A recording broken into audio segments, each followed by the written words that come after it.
في كل لمحة ونفس عدد ما وسعه علم الله. اللهم صل وسلم وبارك على سيدنا محمد وعلى آله وصحبه في كل لمحة ونفس عدد ما وسعه علم الله. اللهم صل وسلم وبارك على سيدنا محمد وعلى آله وصحبه في كل لمحة ونفس عدد ما وسعه علم الله. بسم الله ما شاء الله، بسم الله ما شاء الله، بسم الله ما شاء الله، وما لم يشاء لم يكن. لا حول ولا قوة إلا بالله العلي العظيم. لا حول ولا قوة إلا بالله العلي العظيم. لا حول ولا قوة إلا بالله العلي العظيم. اللهم ارحمنا بالقرآن واجعله لنا إماما ونورا وهدى ورحمة. اللهم ذكرنا منه ما نسينا، علمنا منه ما جهلنا، وارزقنا تلاوته آناء الليل وأطراف النهار، واجعله لنا حجة يا رب العالمين. اللهم افتح لنا فتوح العارفين، وارزقنا فهم النبيين، واجعلنا من عبادك الصالحين والمتقين يا رب العالمين. بسم الله الرحمن الرحيم. قال المصنف رحمه الله تعالى: نفعنا الله بعلومه وبكتابه في الدارين، اللهم امين يا رب العالمين.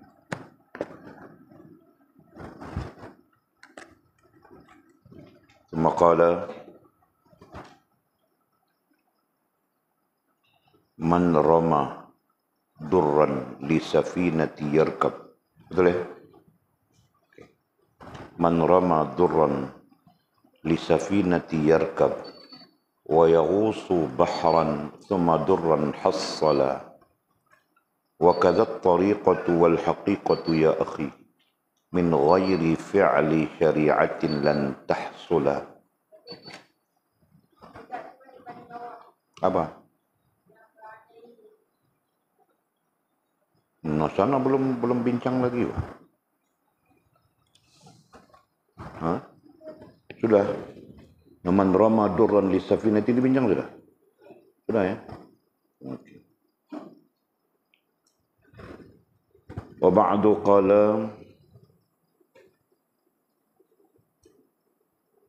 fa'alaihi tazyinun li zahirihi al-jali bi syari'atin liyanura qalbun mujtala. Maka seharusnya seseorang menghiasi bahagian luarnya dahulu dengan syariat agar hatinya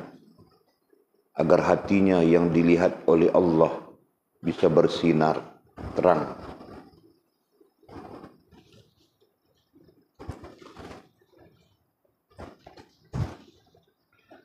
وَتَزُولَ عَنْهُ ظُلْمَةٌ كَيْ يُمْكِنَ لِطَرِيقَةٍ فِي قَلْبِهِ أَنْ تَنْزِلَ. Dan agar menjadi hilang kegelapan dari hatinya, hingga hatinya dapat disinggahi oleh tariqat dengan mudah. وَلِكُلِّ وَاحِدِهِمْ طَرِيقٌ مِّن طُرُقٍ يَخْتَارُهُ فَيَكُونُ مِنْ ذَا وَاصِلًا. Dan setiap orang itu mempunyai satu jalan, yakni tariqat, dari beberapa jalan, yakni tariqat, yang bisa dia pilih untuk bisa sampai kepada Tuhannya. Kajulusihi bainal anami murabbiyan wa kakathratil awradi kassawmis salat. Seperti duduknya seseorang di antara orang-orang sebagai pendidik, dan seperti banyak wirid puasa dan salat. Wa ka khidmatin linnasi wal hamlil hatab litasadduqin bimuhassalin mutamawwila. Dan seperti pelayan, yakni manusia, orang-orang yang bekerja ke orang lain atau orang yang mencari kayu bakar untuk disedekahkan hasil kerjanya kepada yang lain.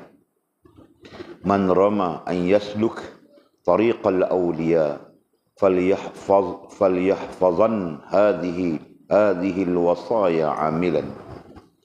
Barang siapa yang ingin menempuh jalan para wali, maka hendaklah dia sungguh-sungguh bisa menjaga petunjuk wasiat-wasiat ini dengan cara diamalkan, yakni wasiat-wasiatnya akan disebutkan berikut. Kemudian kata musannif,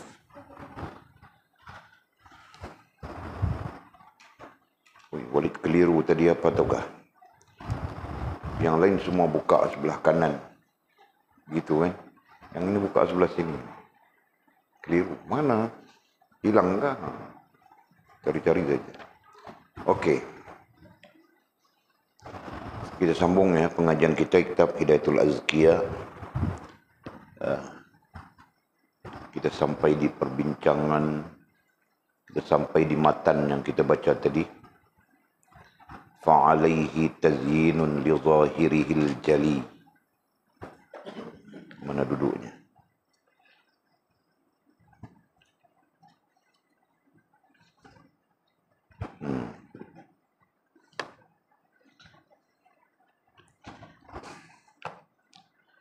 Kata musannif, maka seharusnya seseorang menghiasi bahagian luarnya dahulu. Maka seharusnya dengan makna maka sepatutnya. Seharusnya ai sepatutnya, sewajarnya. Seseorang. Nah, seseorang itu siapa? Seseorang yang mengaku dia beriman, berislam, berihsan. Seseorang yang mengaku dia hamba kepada Allah Subhanahu wa ta'ala. Maka seharusnya, ai sewajarnya, ai sepatutnya seseorang, ai hamba, ai yang mengaku sebagai hamba Allah, beriman, berislam, berihsan, menghiasi, ai melaksanakan, menghiasi ai melaksanakan bahagian luarnya ai zahirnya, bahagian luarnya ai zahirnya dahulu. Nah, maksudnya apa di sana? Maksudnya, nah kita dituntut ya melaksanakan perintah Allah Subhanahu wa taala yang bersifat zahir. Nah, adapun perintah Allah Subhanahu wa taala yang bersifat zahir itu kemudian kita sebut perhubungan. Betul kan? Yang namanya perhubungan itu ada bentuknya. Seolah-olah ada alatnya. Maka alat atau bentuknya itu seperti salat. Betul kan? Puasa Ramadan yang wajibnya, zakat, ya, mengerjakan haji di Baitullahil Haram. Nah, itu bentuk perhubungan. Ya, kita eduan sudah ya, kita sebut jauh sudah. Nah, sekarang kita melihat kepada usulnya saja. Jadi perhubungan itu sifatnya zahir, betul? Ya. Yang namanya perhubungan itu sifatnya zahir. Zahir artinya perlu dilakukan, dilaksanakan dengan anggota badan kita. Nah, itu arti zahir. Nah, sisi lain disebut jasmaniyah. Ya, perkataan zahir lazim digunakan oleh fuqaha, oleh ulama fiqh. Ya, para ulama tasawuf menggunakan istilah jasmaniyah. Nah, kau tidak dinamakan salat sekiranya kau tidak menggunakan anggota badan ya mengerjakan salat, betul? Nah, aku salat, bah. Bila kau salat dalam ini saja. Niat saja. Ada kan? Ada orang yang mendakwakan salat itu berdiri dengan niat saja. Tidak perlu melakukan dengan anggota badan. Ada kan? Jadi, itu tidak tepat, itu tidak betul. Niat adalah bagian daripada salat. Nah, adapun hakikatnya salat itu sifatnya adalah perhubungan. Nah, kita belajar sudah tentang perhubungan ya, betul. Beza di antara hubungan dengan perhubungan. Nah, tahu apa rantau beza antara hubungan dengan perhubungan? Apa bezanya hubungan dengan perhubungan?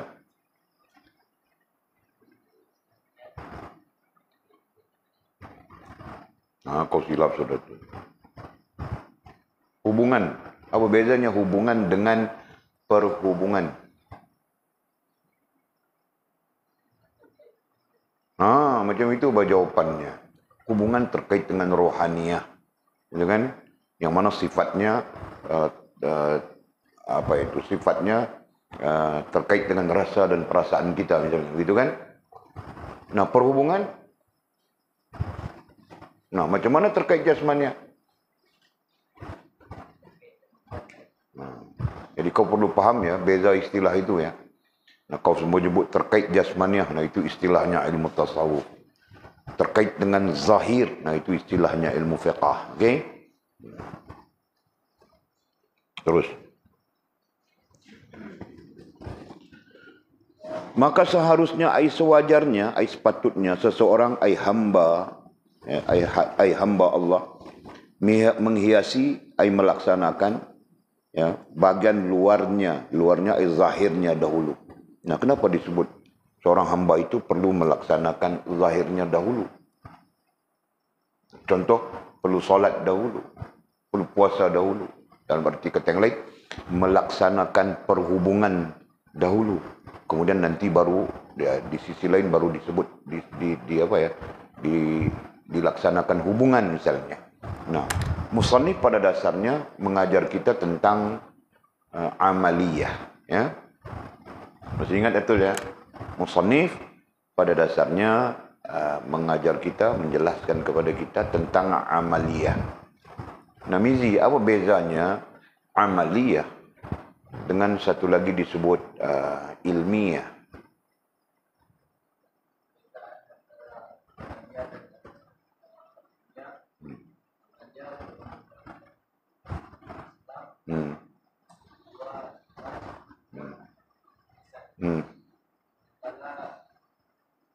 Ilmiah. Kenapa berbeza?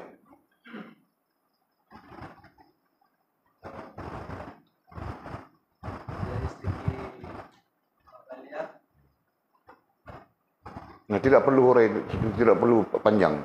Dalam hal walid pertanyaan ini kau terus jawab. Kenapa berbeza? Nah, kau jawab berbeza saja. Kenapa?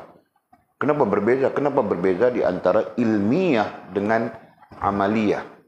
Kenapa berbeza di antara apa disebutnya? Apa kita sebut? Konseptual. Dengan lagi satu apa? Lupa sudah. Praktikal kan? Nah, kenapa berbeza di antara theoretical dengan teori, konsepnya teori dengan praktikalnya? Kenapa berbeza?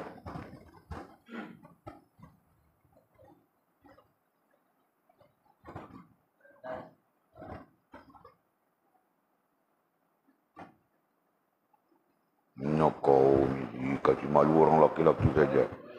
Nah, jadi lelaki mau tahu itu. Nanti bini kau tanya,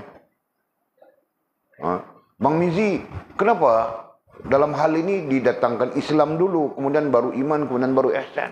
Dalam hal ini yang lain disebut iman dulu, kemudian baru Islam. Kenapa? Nah, kau terkial-kial saja mau jawab. Nah, bini kau bilang, kau pergi belajar Bang Mizi. Bang masa saja. Nah, ini tidak semua orang boleh jawab ya, Mizi. Ingat ya, orang yang belajar saja. Yang tidak belajar tidak tahu buat dia. Nah, jadi ku tanya.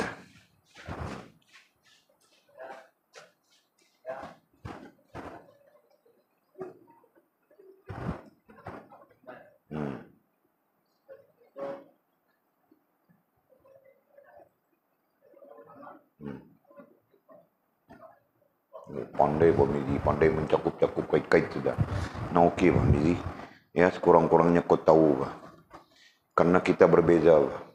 Ya. Ada kalanya kita bercakap itu adalah sifatnya ilmu, betul? Kan? Dan di sisi lain, kita melaksanakan. Sudah barang tentu bang, ilmu dengan pelaksanaan berbeza. Bukan saja dalam hal ini, dalam hal apapun. Maklumat datang macam lain, ketika kau buat nanti jadi macam lain. Maka orang mengatakan teori adalah dasar kepada praktikal. Betul. Nah, sedangkan praktikal nantinya akan memperluaskan kefahamanmu daripada teorinya. Berarti ilmu cuma menunjukkan cara. Ilmu cuma menerangkan. Ilmu cuma menjelaskan kepada kita. Hakikatnya adalah pelaksanaan. Faham tak? Nah itu. Jelas ya? Okey. Terus. Jadi, kesimpulannya, kita perlu melaksanakan ya kita. Ada dua perbincangan para ulama ya. Nah, kita menyebut kita. Kenapa kita? Karena kita datangnya daripada tidak tahu kepada tahu. Nah, itu alasannya. Faham tak? Kita datang daripada tidak ilmiah kepada ilmu. Sedangkan mau kepada ilmu itu memerlukan satu masa, betul? Nah, apakah sebelum kau mempunyai ilmu, mendapat ilmu, kau tidak perlu melaksanakan Islam, betul? Ya, kau perlu melaksanakan. Nah, mungkin saja ketika kau melaksanakan Islam itu dalam masa yang sama kau mencari ilmu. Nah, begitu keadaannya kan, Mizi? Nah, tetap kau perlu melaksanakan. Nah, melaksanakan itulah perhubungan sifatnya adalah zahir. Ya. Nah, kau datang belajar, sebelum kau tahu kau tidak sembahyang, bolehkah? Nah, aku belum tahu, bah. Mau sembahyang, aku belum tahu, bah. Gitu kan? Bolehkah? Tidak boleh kan? Paham betul?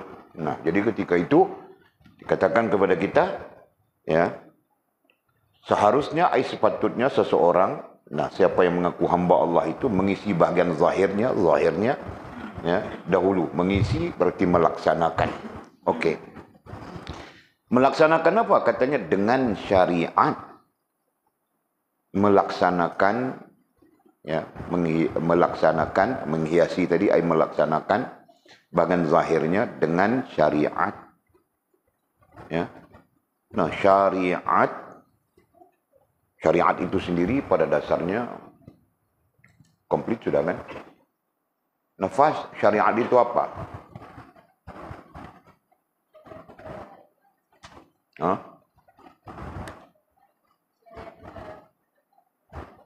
Nah, kau syariat itu adalah yang lepas adalah tu wali tidak dengar, wah. Andai saja kau mau menyembunyikannya, takkan pasti terang, bah. Okey, syariat itu adalah ketetapan Allah SWT. Satu makna lagi, itu saja. Itu saja makna yang kau ada. Nah, syariat itu adalah iman, Islam dan ihsan. Sehingga nanti kau mengatakan ketetapan-ketetapan Allah SWT itu berbentuk iman, Islam dan ihsan. Nah, begitu, bah. Faham tak? Nah, itulah syariat Allah SWT. Jadi ketika melaksanakan syariat Allah Subhanahu wa taala, nah di sana ada iman, di sana ada Islam, di sana ada ihsan. Nah, paham tak? Nah, yang zahir, yang sifatnya zahir, dan nanti kau faham baru sifatnya batin, gitu. Terus agar katanya, kenapa begitu? Agar hatinya disebut hatinya di sini. Nya itu siapa? Nya itu adalah orang-orang yang seseorang yang kita sebutkan tadi. Nya itu adalah seseorang. Seseorang itu apa ainya tadi? Nah, orang yang mengaku beriman, berislam, berihsan, orang yang mengaku sebagai hamba Allah, gitu kan? Nah, agar hatinya ai orang beriman, ai orang yang mengaku hamba Allah itu, ya, dilihat oleh Allah, ya. Agar hatinya ini masih awal ya, kita advance sudah. Selain daripada hati, apa istilahnya, Mimi? Nah, rasa dan perasaannya, ya, rasa dan perasaannya yang dilihat oleh Allah, ya. Rasa dan perasaannya yang dilihat oleh Allah, disebut dilihat oleh Allah. Betul kan? Betul kan? Nah, innallaha la yanzuruna ala suwarikum bal yanzuruna ala qulubikum. Allah tidak melihat kepada zahirmu, ya, tetapi Allah melihat kepada hatimu. Ya. Ayat ini tidaklah bermakna Allah tidak peduli kita buat apa. Ya. Hadis ini bermaksud Allah mengutamakan apa yang ada di dalam hati kita. Innallaha la yanzuruna ala suwarikum bal yanzuruna ala qulubikum. Ya, Allah mengutamakan apa yang ada di dalam hati kita. Nah, sekarang apa yang ada di dalam hati kita yang mau dilihat oleh Allah? Ya. Apa yang perlu ada di dalam hati kita yang mau dilihat oleh Allah? Ada jawapannya kah? Atul?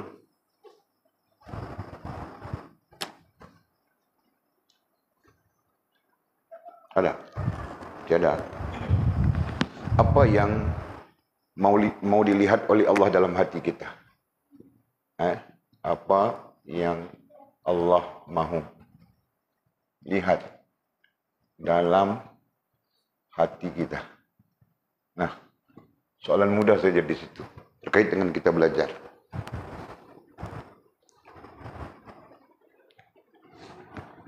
Betul?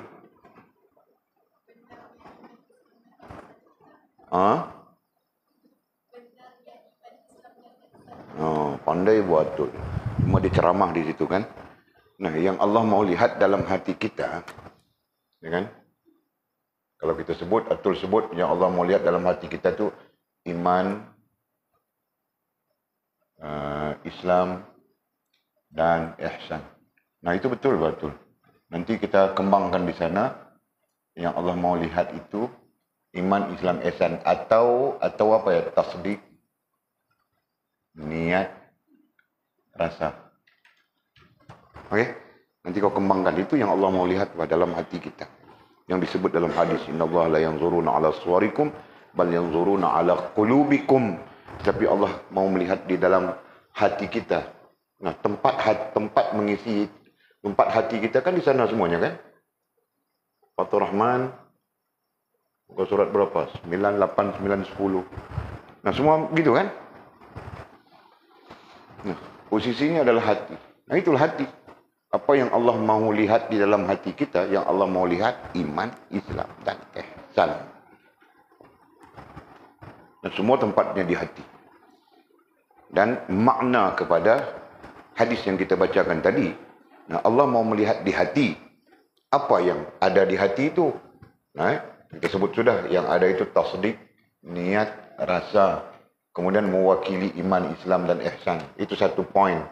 Poin yang kedua, apa yang Allah mau lihat di hati itu?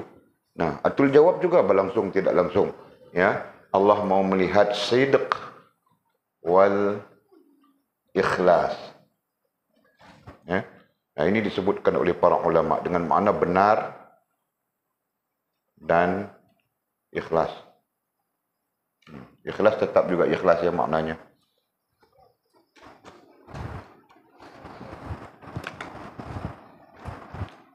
Jadi Allah mau tengok itu. Allah mau tengok kita benar dan ikhlas dalam belajar. Betulkah kita ini benar dan ikhlas dalam belajar misalnya? Ya, jika kita benar dan ikhlas dalam belajar, ya, mencari kebenaran, menepati makna Iqra bismi rabbikal ladzi khalaq. Nah, di sana para ulama mengatakan posisi kita sama dengan wali Allah. Sekalipun kita tidak mencapai makam wali. Ya. Posisi orang yang benar dan ikhlas belajar kerana Allah, ya, maka posisinya sama dengan orang yang sempurna hubungan dengan Allah, meskipun kita belum sampai kesempurnaan hubungan dengan Allah SWT. Masya Allah. Nah, begitulah dalam hal-hal yang lain. Sekiranya kita berzikir dalam keadaan kita benar dan ikhlas, nilai zikir kita itu, ya, nilai zikir kita itu seperti zikirnya seorang waliullah. Faham enggak? Ya. Nilai istighfar kita seperti istighfarnya seorang waliullah. Nilai salawat kita seperti salawatnya seorang waliullah. Gitu, Pak. Faham enggak? Kuncinya adalah benar dan ikhlas. Nah, itu. Nah, adapun benar dan ikhlas itu tidak pernah terkeluar daripada iman, Islam dan ihsan. Jika kau benar, kau ikhlas, kau benar dan ikhlas, ya, luar daripada prinsipnya iman, Islam dan ihsan, maka itu tidak terpakai. Ya. Kenapa? Karena syariat menaungimu. Ya. Syariat meliputimu. Bukan engkau yang meliputi syariat, menaungi syariat. Betul kan? Nah. Jelas ya? Syariat menaungi kita. Nah, diri kita di sini. Nah, syariat meliputi. Di sini syariat. Gambaran bagi agama disebut syariatnya. Nah, bukan syariat. Nah, kau yang meliputi dia. Nah, di sini diri kita. Nah, ini salah. Jelas ya? Nah, sekarang manusia berada di posisi ini. Dirinya yang menaungi syariat. Maka ketika itu, dia suka buat, dia buat. Ya. Dia tidak suka, dia buang, dia tinggal. Dan begitulah terjadi. Paham tak? Nah, ketika dia suka syariat, nah dia pun bawa syariat. Ketika dia tidak suka syariat, dia meninggalkan syariat. Ketika dia terpengaruh dengan orang putih, dia mau jadi orang putih. Kan? Mandi mau pakai bikini. Kan? Nah, itu terpengaruh dengan orang putih. Paham tak? Nah, ketika mau nikah kawin anaknya, nah dia pun mulai ikut syariat pula. Kan? Walaupun campur aduk. Betul? Paham tak? Nah, akhirnya manusia mencampur adukkan di antara hak dengan batil. Nah, di sana Allah melarang kita ya, wala talbisul haqqa bil batil. Jangan atul kau campur adukkan di antara yang hak dengan yang batil. Kau campur aduk di antara iman, Islam, ihsan dengan batil, dengan kafir, dengan syirik, dengan nifak dan sebagainya. Paham tak? Jangan. Paham rantau? Nah. Nanti pulang tempat kamu orang itu macam-macam ragam ada itu, tahu sudah. Nah, dalam syariat itu mereka mewujudkan kebatilan tersendiri, tahu. Okey, tidak apa-apa. Kita belajar sampai kita paham. Okey, jadi sebut sudah tadi mana kitabnya aku. Baik.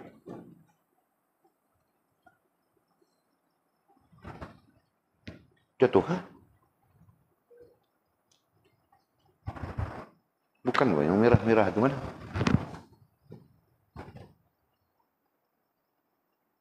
Yang sama dengan kau mana?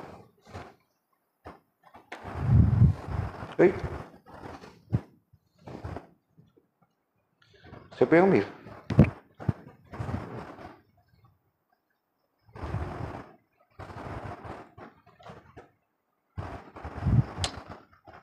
Mana ada di sini? Ada di sini saja, di atas sini saja. Oi, siapa ambil? Siapa ambil? Ada yang ambil, wah. Mana? Bawa buku hijau. Taklah. Mata kita bukan buta, wah. Ada yang ambilnya, biarlah. Mau belajar barangkali.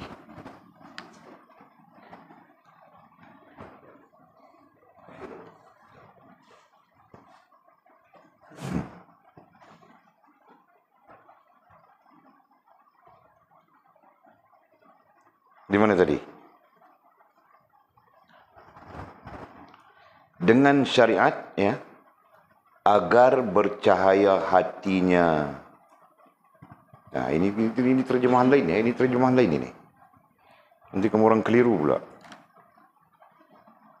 Walid merujuk kepada terjemahan ini supaya kita mendapat kepelbagaian terjemahannya, kepelbagaian makna.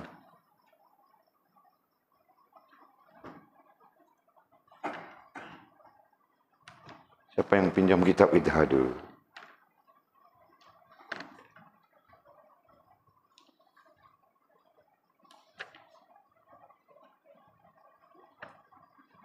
Ada sini, wah.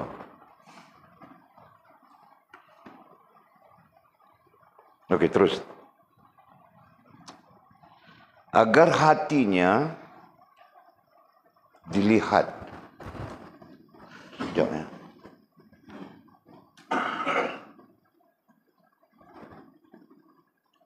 Agar itulah terjemahannya yang ada pada Walid ini lebih betul, yang ini lebih betul, yang ini lebih betul, yang ini kurang sikit. Disebut di sini ya, agar hatinya yang dilihat oleh Allah, gitu kan? Nah, di sini agar bercahaya hatinya. Itu bezanya. Ya kan? Agar bercahaya hatinya. Jadi dua-dua kita pakai. Dilihat kita terima, bercahaya juga kita terima. Ya. Istilah bercahaya lazim terkait dengan ilmu tasawuf. Nah, adapun istilah dilihat, nah itu terpakai pada semua. Dilihat dalam soal iman, dilihat dalam soal Islam, dilihat dalam soal ihsan, dilihat. Berarti Allah melihat tasdik, Allah melihat niat, Allah melihat rasa. Seolah-olahnya begitu ya. Tempatnya adalah di hati. Allah menilik di hati. Itu kan? Nah, jika disebut bercahaya juga betul. Ya. Dengan maksud hati kita terang. Ya. Hati kita terang, rasa dan perasaan kita terang. Nah, kadang-kadang orang kampung sebut terang hati. Terang hati mau menerima maklumat. Terang hati mau menerima ilmu. Kenapa? Karena hati pada sisi lain disebut juga sebagai bekas untuk diisi dengan ilmu. Ya. Sisi lainnya, hati disebut juga sebagai wadah. Ya, hati kita disebut sebagai bekas atau wadah untuk diisi dengan ilmu Allah Subhanahu wa taala. Siapa yang menyebut begitu? Syekhuna mursyid kita Abdul Qadir Jailani rahimahullah taala dalam Futuhul Ghaib syarahan yang ke-6. Betul kan rantau? Betul kan Mimi? Mana kau tahu betul? Wah, ingat lah, bagus. Wah. Itu yang aku mau, murid-muridku, anak-anak aku ingat saja. Begitu. Betulkah Fas? Betulkah? Tidak betul? Betul? Mana kau tahu betul? Kau pun ingat juga. Tipu bah kau. Kau mau tipu walid kau ya. Kau mana ada ingat tu? Kau teriak. Kau tidak ingat bah? Tak kata apa pun. Nah, tak kata apa pun, dia dua makna saja, ingat atau tidak. Kau tak kata apa pun berarti kau tidak ingat bahkan. Nah, itu. Ya, nanti rujuk syarahan yang ke-6. Betul ke apa yang Walid cakap dalam Futuhul Ghaib? Ya, okey.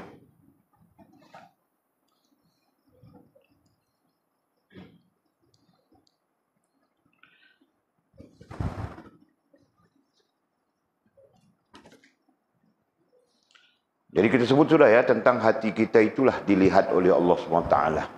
Ya, Allah akan melihat hatimu. Ya, melihat hati, nanti ditanya melihat hati itu melihat apa? Nah, jawabnya adalah melihat tasdikmu, melihat rasamu, ya, melihat niatmu, yang secara umum disebut niat, gitu kan? Padahal mewakili disiplin masing-masing itu ada istilahnya, ya kan? Melihat tasdikmu benar dan ikhlas atau tidak. Melihat niatmu benar dan ikhlas atau tidak. Melihat rasa dan perasaanmu benar dan ikhlas atau tidak. Betul? Begitu, Pak.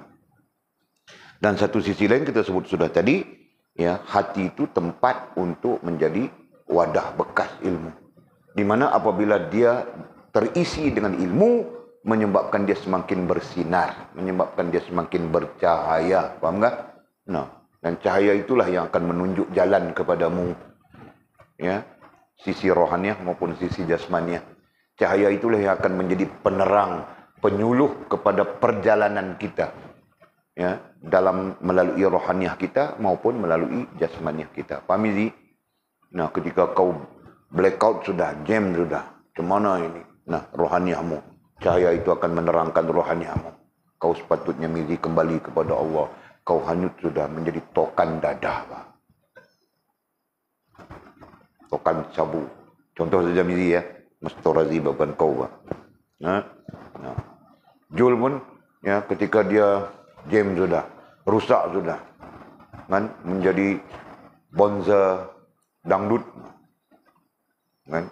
Nah, Allah mendatangkan cahaya ke dalam rohaniahnya. Allah tersedar pada dia. Kan? Nah, aku telajak sudah. Teringat dia dulu Walid pernah pesan, kitab ini pernah cakap, ini teringat dia. Allah, aku pulang terus dia. Terus jadi waliullah. Begitu, faham tak? Nah, rantau pun serupa juga. Tengah deal, tengah laut itu, meniaga minyak haram di tengah laut. Dia toke minyak kan? Tengah deal, meniaga minyak haram tu di tengah laut. Tiba-tiba saja, kan? Meletupkah kapalnya ke apakah, dia pun tersedar Allah. Kan? Ini kerja buat salah sudah ini, berdosa sudah. Nah, dia pun tersedar, kembali dia kepada Allah SWT. Ini contoh ya. Dan hal sebegitulah berlaku kepada manusia. Ada orang yang aksiden, gedegum, patah kaki, patah tangan, dia kembali kepada Allah SWT. Betul? Ya? Ada orang yang sakit, stroke. Nah, baru dia kembali kepada Allah SWT. Dan ada orang yang tidak ada hal apa-apa pun, dia terus kembali kepada Allah SWT. Faham tak? Nah, semua ini adalah gambaran bercahaya, bersinar atau bercahayanya hati seseorang hamba. Faham tak? Jadi jelasnya, cahaya itulah nanti menemukan kita dengan tujuan. Cahaya itulah nantinya menemukan kita dengan matlamat. Faham tak? Okey.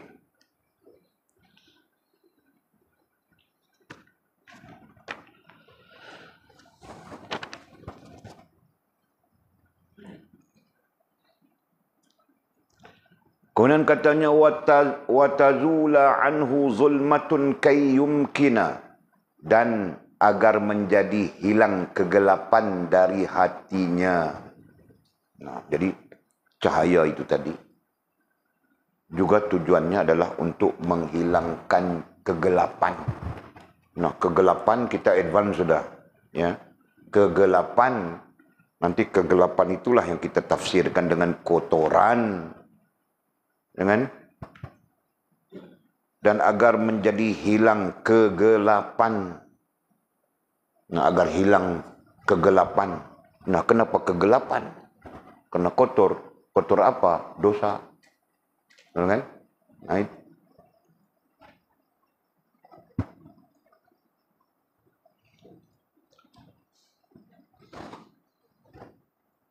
dan agar menjadi hilang kegelapan dari hatinya, ya, menjadi hilang kegelapan, zulmatun dengan makna kegelapan.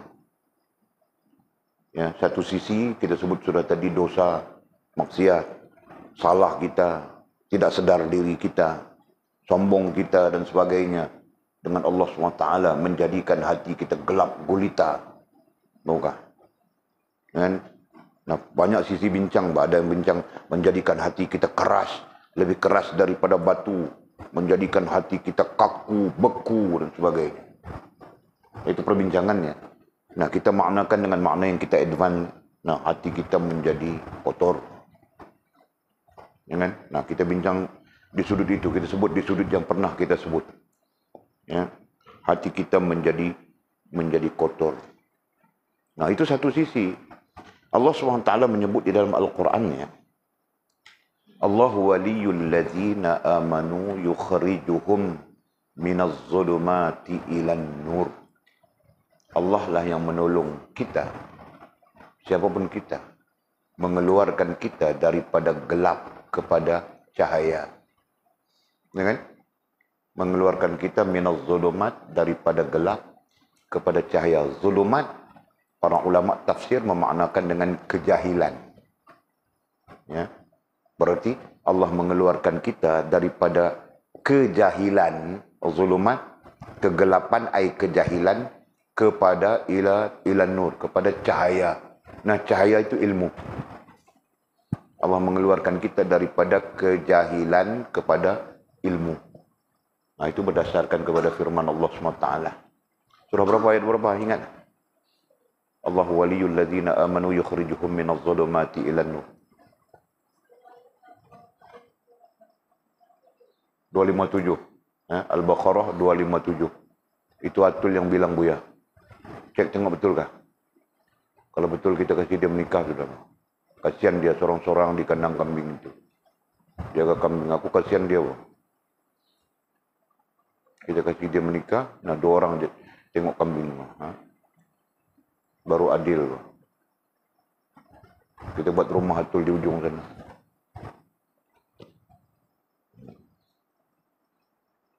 Baqarah 257 kata. 257 tu. Nah. Betul betul Pak. Masya Allah. Boleh menikah sudah. Mau menikah Pak? Okey. Jadi ada dua makna di situ kita sebutkan ya. Langsung tidak langsung ya.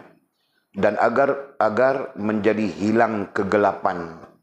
Hilang kegelapan dengan makna hilang kotoran dosa. Hilang kegelapan juga dengan makna hilang kejahilan. Okey? Nah, dhabit ya, itu nanti kamu orang, kita pun advance sudah, bercakap banyak sudah. Ya, nanti kamu orang keliru saja.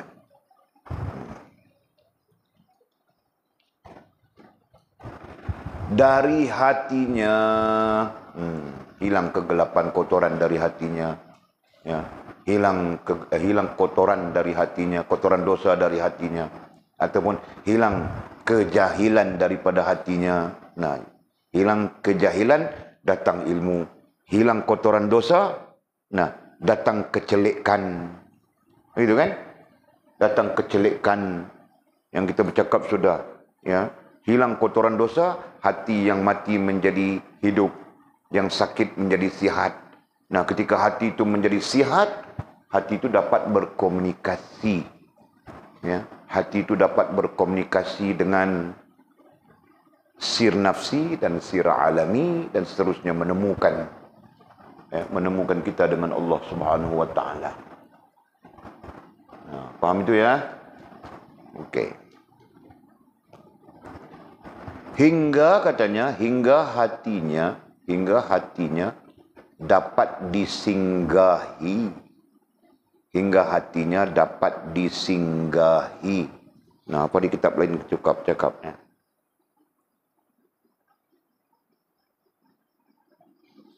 Turun. Dan agar hilang. Okay. Supaya boleh bagi tarikat dalam hatinya. Okey. Ya. Dari hatinya hingga, apa hingga itu? Hingga itu berarti ada awal, ada permulaannya kan? Ada permulaannya jahil. Kemudian pergi kepada berilmu, dengan permulaannya hatinya itu kotor dengan dosa. Nah, perlahan-lahan bersih, ya, pergi kepada hidup segar, dapat berkomunikasi, ya. Nah, begitu. Katanya hingga hatinya dapat disinggahi oleh tariqat. Ya. Tariqatin fi qalbihi an tanzilah, ya. Hingga hatinya dapat disinggahi. Nah, disinggahi itu apa? Boleh saja maknanya menempat kan? Ya, boleh itu dengan maknanya disinggahi ay menempat.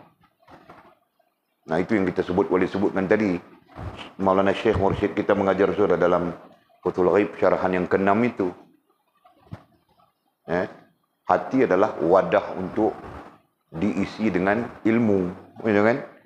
Nah, agar hati kita dapat disinggahi, ay menempati. Nah, paham kan? Nah, nanti kita baca kitab tasawuf lain pun sama saja, apa? Asasnya ini juga, apa? Hingga hatinya dapat disinggahi oleh tariqat. Nah, disinggahi oleh tariqat katanya. Boleh cari terjemahan tariqat dalam kitab lainnya. Dia pun terjemah tariqat juga, kecuali kitab ini. Kitab Al-Atqiyah ini mengatakan mudah, kan? Di tariqatin fi qalbi an tanzila itu dia terjemahkan dengan makna mudah, kan? Maksudnya hingga hatinya dapat disinggahi oleh tariqat dengan mudah. Nah, diterjemahkan begitu. Nah, di sini mudah saja. Cari-cari mudah apa? Mudah, bukan mudah. Ya, gabitkan perkataan mudah. Jadi bahasanya supaya hati kita mudah menempatkan ilmu. Ya kan? Adapun untuk menempatkan ilmu itu susah mizi, bukan senang. Kalau hati kita itu kotor-kotor saja kan, macam-macam najis ada, macam-macam kotor ada, payah masuk ilmu. Kan? Nah, sebab itulah kenapa kalau dulu Walid belajar, Syekh kami sangat menitik beratkan zikir, sangat menitik beratkan salawat, sangat menitik beratkan istighfar. Nah, itu sebabnya. Kan? Kita mungkin tidak perasan, kan? Tapi apabila kita belajar baru kita tahu betul. Kan? Kadang-kadang dosa kita, kesalahan kita itu menyebabkan kita payah untuk menerima ilmu daripada Al-Quran, daripada Sunnah, daripada para ulama. Kan? Nah, termasuk juga daripada semesta alam ini, daripada sir alami, sir nafsi. Nah, kedua-duanya menjadi payah untuk kita tanggap. Kan? Kerana apa? Kerana hati kita kotor dengan dosa. Kan? Nah, jadi perlu supaya hati kita itu terang, bersinar, gitu kan? Sihat, segar, bugar. Nah, kalau berdasarkan kepada pendekatan Imam Ghazali, hati yang sihat itu penting supaya dapat berkomunikasi, betul kan? Berkomunikasi dengan diri sendiri, berkomunikasi dengan alam semesta, berkomunikasi dengan Allah Subhanahu wa taala. Jadi hingga hatinya dapat disinggahi ay menempati tariqat katanya. Nah, kenapa datang dengan perkataan tariqat? Nah, tariqat itu kita belajar sudah kan? Nabi mengajar kita tariqat, bunyinya begitu. Ya. Nah, apa yang Nabi ajarkan kita di tariqat itu? Apa Nabi ajar kita di tariqat itu, Mimi? Nah, pandai bah Mimi? Pandai kah? Alhamdulillah. Nabi mengajar kita tariqat, yang ada di tariqat itu ialah rohaniyah dan jasmaniyah. Ini berarti Nabi mengajar kita dua hal. Ya, bukan satu hal. Nabi mengajar kita hal rohaniyah dengan hal jasmaniyah. Faham tak? Nah, untuk singgah di hati kita itu kedua-dua hal itu.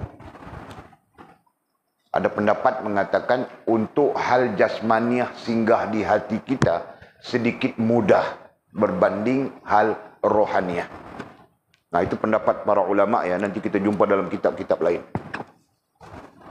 Nah. Tariqat di situ kan perkataannya tariqat. Nah, tariqat babitkan di bawah sana. Hal rohaniyah, hal jasmaniyah. Itu yang diajar di dalam tariqat. Nah, untuk hal jasmaniyah dan rohaniyah itu singgah di hati kita. Nah, bukan satu hal yang mudah. Pertama boleh sebut begitu dulu. Bukan satu hal yang mudah ya. Satu orang mau salat. Payah bah, tahu kan? Ada orang mengambil masa bertahun-tahun baru dia boleh salat bah. Mau pergi tidak pergi, mau pergi tidak pergi, mau salat tidak salat bah. Nantilah. 20 tahun berlalu, umur 20 lebih sudah. Kan? Nantilah. Nah, masa berlalu. Panjang. Faham tak? Nah, ada orang sampai 70 tahun pun tidak solat lagi. Kalang kebut karaoke saja. Ha? Maka tidak pelik kenapa Allah mengatakan solat itu berat. Ya kan? Kecuali bagi orang yang khusyuk, dengan makna orang yang ada hubungan dengan Allah SWT, orang yang tidak ada hubungan dengan Allah. Nah, bukan saja salat, apapun syariat Allah SWT menjadi berat. Kecuali yang sifatnya adalah mendatangkan keuntungan pribadi. Tahukah? Kenduri. Walaupun syariat itu sunat saja. Tapi padanya menjadi sesuatu yang sangat berat, sangat untung dia. Untung pribadi. Karena dia datang rumah orang, nanti orang datang rumahnya. Begitu kan? Nah, sisi lain, nanti dia dapat makan. Nah, itu jadi ringan kepadanya. Kenduri, kendara. Dan sebagainya. Lain daripada itu, nah semuanya berat, tahu tak? Masya-Allah. Okey, jadi kita boleh sebutkan tadi pendapat ulama. Para ulama memberi pendapat mereka dengan mengatakan antaranya adalah yang paling berat daripada dua hal itu adalah rohaniyah. Ya. Adapun hal jasmaniah pada dasarnya berat juga, tetapi lebih mudah daripada hal rohaniyah. Faham tak? Nah, benar atau tidak? Nah, kita sendiri fikir, Pak. Dengan kita mau apa ya? Kita mau buat apa? Mau merasakan Allah melihat kita seperti mana kita bincang kemarin dalam kitab apa kita bincang kemarin. Mau merasakan fathur rabbani ya. Mau merasakan Allah menyaksikan kita, Allah mengawasi kita sebagai ikatan kita, sebagai terikatnya kita dengan Allah SWT. Hal itu mudah kan? Payah kan? Sebab itu para ulama mengatakan perlu kita membina, perlu kita membentuk, perlu kita melatih diri kita. Nah, jika kita tidak membina, membentuk, melatih diri kita, nah kita pun hidup kita nanti berlalu begitu saja tanpa kita merasakan itu. Tahukah? Padahal merasakan itu penting.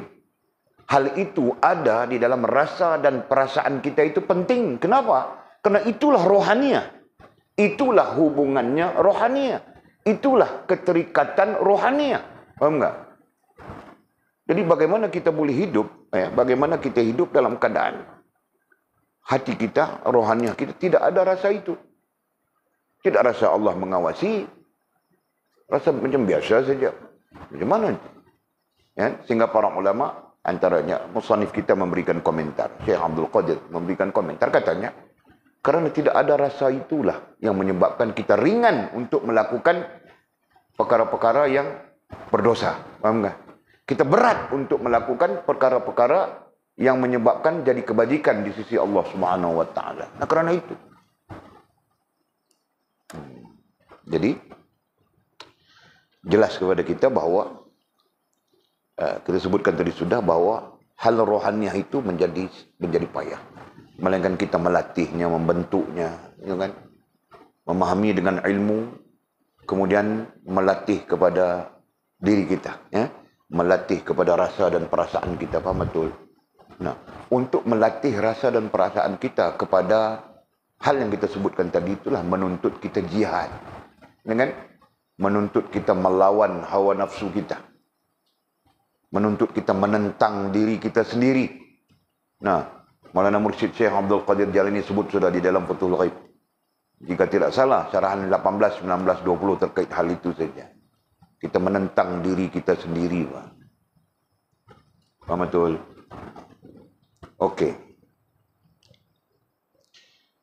Dengan mudah katanya, nah, jadi nanti apabila hati kita hilang kotoran dosa atau keluar daripada hati kita itu kejahilan, nah, mudahlah hal rohaniah, hal jasmaniah atau disebut tariqat, ai hal jasmaniah, ai hal rohaniah dan jasmaniah itu ya masuk ataupun singgah ke dalam hati kita, singgah ke dalam diri kita.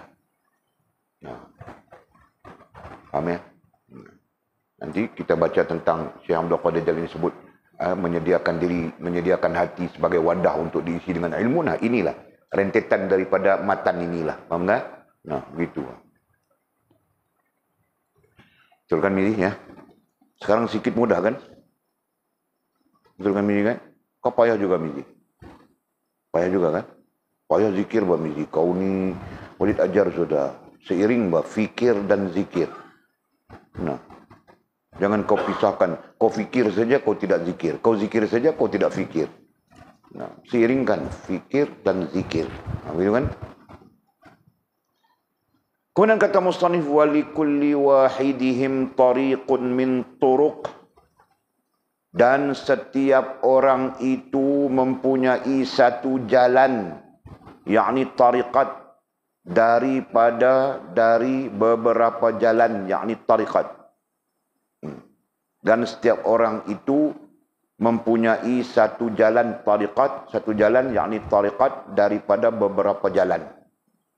Nah, maksud tariqat dalam dalam matan ini yang di sini, nah di situ bukan tarikat yang rohaniah dengan jasmaniah seperti diajar oleh Nabi.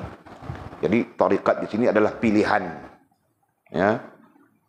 Jadi sampai di sini terkait dengan kita, nah kita mempunyai beberapa pilihan jalan. Nah itu maksudnya. Dan setiap orang itu mempunyai satu jalan tarikat, bukan pilihan, Mbak, satu jalan daripada beberapa jalan. Nah, jalan di situ, tarikat, jalan di situ maksudnya pilihan. Jadi kau perlu memilih satu jalan daripada beberapa jalan. Begitu. Nah, apa jalannya pula itu? Ada berapa jalan? Jalan macam mana pula? Mungkin timbul tanda tanya. Ya kan?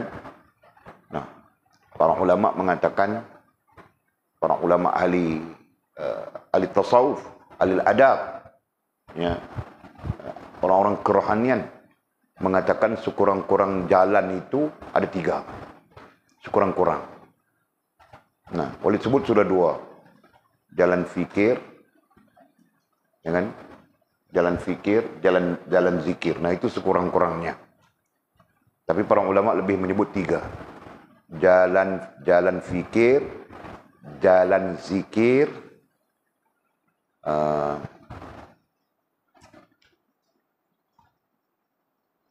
jalan suhbah. Itu yang ketiga. Babit ya. Nah, kita ada 3 jalan. 1, jalan fikir. Yang kedua, jalan zikir. Dan yang ketiga, jalan suhbah.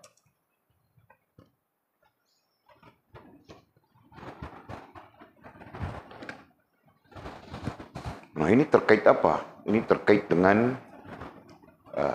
untuk membina hubungan dengan Allah Subhanahu wa taala. Ya, kita mulakan dalam teks kita ini kita sebut hubungan saja. Nanti kenapa hubungan, kenapa itu dicerahkan dalam teks-teks yang kita. Nah, kita pun advance sudah. Dan teks-teks lain mencerahkannya. Ya. Jadi permulaannya hubungan. Nah, kemudian hubungan itu semakin bagus, gitu kan? Nah.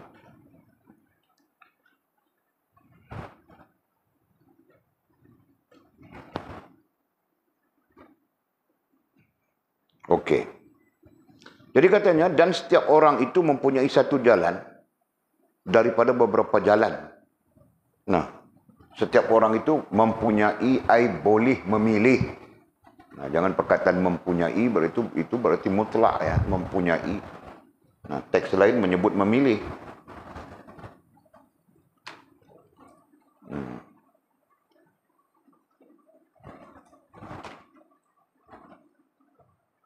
Yang ia pilihnya, betul tak? Jadi dia perlu pilih. Dia boleh saja memilih ketiga-tiga jalan. Ya. Tetapi bagi mubtadi, bagi seorang mubtadi atau mubtadi, orang yang baru mula, ya. Di sini dipanggil mubtadi. Orang-orang mubtadi. Orang mubtadi itu boleh jadi umurnya 70 tahun. Mubtadi dengan makna pemula. Orang yang baru memulakan. Ya. Nah, tentang memulakan hubungan itu berbeza-beza. Faham betul? Nah, kau alhamdulillah mula sudah kan? Sejak kau datang sini, kau paham ilmu, kau mula sudah kan? Kau tidak mula lagi? Mula sudah? Begitu. Aku tanya tadi kau. Nah, kita semua mula sudah kan? Walid pun mula sudah. Baru mula kemarin mah. Nah, berarti Walid pun mubtadi. Nah, orang mubtadi, dia perlu memilih salah satu. Ya, sama ada ini. Nah, pilih salah satu, dia perlu. Orang mubtadi. Nah, tidaklah bermaksud dia tidak boleh memilih ketiga-tiganya. Tetapi sekurang-kurangnya dia memilih satu. Nah, itu mubtadi dalam soal membina hubungan dengan Allah Subhanahu wa taala. Ya, itu tentang seorang pemula. Ya, beginner. Orang yang pemula, orang yang baru mula. Nah, dia perlu memilih sama ada salah satu ataupun ketiga-tiganya. Nanti kita berjumpa dengan pandangan Jika kita memilih ketiga-tiganya, maka kita perlu utamakan yang ini. Ya, kita perlu mengutamakan suhbah. Suhbah ingatkah kau maknanya apa, Midi? Apa maknanya? Nah, suhbah dengan makna mudah adalah menumpang. Kita menumpang orang baik untuk menjadi baik. Gitu kan? Kita menumpang orang saleh untuk menjadi saleh. Kita menumpang orang yang bagus hubungannya dengan Allah untuk membaguskan hubungan kita dengan Allah SWT. Itu maknanya suhbah. Ya. Nah, jadi jika kita memilih ketiga-tiganya, maka kita perlu mengutamakan suhbah. Maka konsep suhbah itu nanti kita akan belajar ya, konsep mursyid, ya, konsep seorang mursyid dengan murid, ya, konsep seorang syekh dengan jamaah dan sebagainya. Ya. Nah, Pak Haji pun belum selesai terjemah lagi itu. Panjang lagi kah? Jala'ul Khawatir kitabnya. Pak Haji Nepia kita sedang terjemah. Nah, itu konsep yang kita akan belajar langsung ya. Suhbah. Dasarnya adalah suhbah. Nah, kita belajar tentang suhbah. Oke? Nah, sekarang kata musannif, berdasarkan kepada teks kita ini, dan setiap orang itu mempunyai satu jalan daripada beberapa jalan. Nah, mempunyai dengan makna, apa kita sebut tadi? Mencari kan? Memilih. Ya, dengan makna memilih. Okey. Mempunyai ai memilih. Gawitkan memilih ya. Supaya kita tidak terperangkap dengan makna. Jadi setiap orang perlu memilih satu jalan. Ataupun memilih ketiga-tiga jalan yang ada. Nah, dia boleh memilih jalan fikir. Dengan mana jalan fikir ini tak akan mengeluarkan kita daripada ilmu. Betul kan? Nah, orang yang memilih jalan fikir, nah dia perlu belajar dengan niat yang betul semua. Duduk di dalam majlis ilmu, belajar betul-betul. Dengan niat yang betul, cara yang betul. Nah, ini akan menyebabkan dia berhubungan dengan Allah Subhanahu Wa Taala. Faham tak? Boleh faham tak itu, Faz? Faham tak? Nah, sebab itulah kenapa dan mengapa para ulama mengatakan orang yang benar, orang yang niatnya benar untuk menuntut ilmu, ya, niatnya benar dengan sifat yang kita sebutkan sidq wal ikhlas, ya. Nah, orang ini sama dengan wali Allah SWT. Meskipun dia tidak sampai di makam wali. Nah, teks itu, ayat itu, redaksi itu Walid ulang banyak kali sudah. Perkataan itu datang dari siapa? Datang dari Abul Haris al-Muhasibi. Nah, mereka adalah awliya Allah Subhanahu Wa Taala. Datang daripada siapa? Datang daripada Abu Hasan Syazali. Datang dari siapa? Datang daripada orang-orang yang sempurna hubungan dengan Allah SWT dan keilmuan mereka itu sahih. Ya. Jika tidak salah, Abu Hanifah sendiri, Imam Abu Hanifah pernah menyebutnya dengan mengutip daripada Imam Hasan Basri, sedangkan Imam Hasan Basri mengutip daripada sahabat Nabi SAW. Faham tak? Nah, jadi rugi kita kan? Kalau kita tidak meletakkan niat sebagai penuntut ilmu secara benar dan secara ikhlas, rugi kita, rugi. Faham tak? Nah, jangan niat saja benar. Dia benar niatnya, benar caranya, benar kaedahnya, gitu kan? Okey. Yang kedua, zikir. Nah, mungkin zikir ini sesuai dengan orang yang ada ilmu sudah. Nah, ketika itu, ya, dia mengambil tarik yang kedua, jalan yang kedua, dia zikir. Jadi dia belajar tentang zikir nafsi. Ya, dia membina zikir nafsi, melengkapi 7 hal. Ya. Nah, kita berapa hal sudah? 5 hal. 5 ke 4? 4 hal. Ya, kita ada 4 hal dah. Nah, Walid tidak tahu kamu orang buat tidak buat. Nanti Walid buka saja, Walid tengok, kosong, kau kosong, rugi buat kau kosong. Siapa yang melaksanakannya, nanti terbuka saja dia. Tahu tak? Okey, kita sekurang-kurangnya ada 7 hal yang perlu kita lengkapi. Nah, untuk menganjak, ya, menganjak rohaniah kita kepada zikir dini. Apa disebut sebagai zikir dini. Nah, nanti ada lagi hal di sana yang perlu dilengkapi. Nah, ketika lengkap hal di zikir dini, nah nanti melonjak lagi kepada zikir zati. Untuk melengkapkan rohaniah kita. Faham tak? Nah, dengan zikir. Itu kaedahnya. Kemudian nanti zikir ini ada ilmunya khas. Kalau mau belajar silakan boleh dipanggil ilmu tariqah, ya kan? Nah, jika mau belajar itu terserah kita. Okey, dan akhir sekali kita sebut tadi adalah suhbah, adalah menumpang. Mungkin kita kurang fikir karena kita sibuk dengan kerja begitu begini macam-macam kerja, sekejap-sekejap naik kapal terbang, ya, sekejap-sekejap naik kapal terbang, kadang-kadang terbang sendiri, misalnya. Jadi kita sibuk. Nah, mungkin ketika itu ada lagi satu zikir misalnya, kan? Nah, ini pun mungkin tidak sempat. Bisnes, meeting 24 jam, itu ini, kan? Macam-macam. Nah, ketika itu sobahlah yang menjadi tarik, menjadi jalan kita. Faham tak? Nah, sayanglah orang soleh. Berbaiklah dengan orang soleh. Nah, istilahnya begitu. Sampai-sampai Nabi mengajar kita supaya berbaik dengan orang soleh ini, bersahabat dengan orang soleh ini. Nabi mengajar kita seperti apa? Berkawan dengan orang yang jual minyak wangi. Ya kan? Sekalipun kau tidak membeli minyak wangi, kau tetap akan terbau wangi. Ini kan? Nah, itu hadis Nabi SAW. Nah, ini terkait dengan apa? Terkait dengan hal sohbah. Ya. Jadi Mizi, kau pulang di dunia mana pun kau ada, kau jangan campur dengan hantu. Ya, kau campur dengan orang soleh. Nah, nanti kau pun jadi soleh juga, insya-Allah. Faham tak? Nah. Ya. Kau kau duduk di Bangladesh kah, di mana pun, kan? Nak kau campur dengan orang soleh. Kau jangan duduk di Bangladesh, kau mau jadi ratu cantik Bangladesh pula. Oh, payah awak, tahu kah? Ratu cantik Bangladesh. Menang kau, Pak. Okey. Nah, ini tentang sohbah. Ya, dalam banyak-banyak kitab para ulama membincangkan tentang sohbah. Ya, dalam tarikat Idrisiyah, ya, dalam tarikat Ahmadiyah Idrisiyah, mereka sangat mementingkan sohbah. Nah, kadang-kadang di dalam ilmu tarikat itu berdasarkan kepada syekhnya.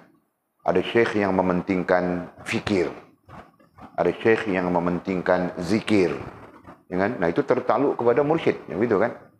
Nah, ada syekh yang mementingkan sohbah. Tapi pada kebanyakan halaqah-halaqah tariqah zikir, mereka mementingkan sohbah. Dalam pada kebanyakan, ya. Antaranya adalah tariqat jariyah. Tariqat apa ya dipanggil? Raghib, yang apa itu terlibat itu. Robert Frege terlibat itu apa? Jirahi. Ya kan? Tariqat Al-Jirahi. Al-Jirahi ini sebenarnya Naqsyabandi. Dipanggil Naqsyabandi Al-Jirahi di Turki. Ya. Nah, dalam tarikat Al-Jirahi itu sangat mementingkan sohbah. Sehingga mereka mengatakan, jika kau tidak berzikir pun tidak apa. Jika kau tidak kau tidak berfikir pun tidak apa. Kau tidak berzikir pun tidak apa. Tetapi kau bersohbah dengan orang saleh. Ya, saya kau akan mencapai kesalehan, dengan makna hubungan kau akan terjadi terbina dengan Allah Subhanahu wa taala. Faham tak? Jelas ya, Mimi? Nah, jadi Mimi kau pulang nanti, kau pun bersohbah dengan orang-orang saleh, Mimi ya. Jangan kau nanti kau duduk diam-diam sorang-sorang kau dalam rumah kau saja. Okey. Nah, babit di sana. Okey, nanti kita jumpa dalam kitab kita lebih besar. Dari beberapa jalan tarikat. Nah, beberapa jalan itu babit sudah ya. 3 ini ya. Nah, ini sekurang-kurangnya boleh bercakap ya. Mungkin kita akan berjumpa dengan hujah yang lain karena ini bukan qat'i sifatnya. Ya, berarti nanti ada beberapa jalan, ada yang mengatakan begitu begini dan sebagainya. Tetapi secara mendasar inilah jalan. Okey, inilah pilihan kita. Begitu dengan PN.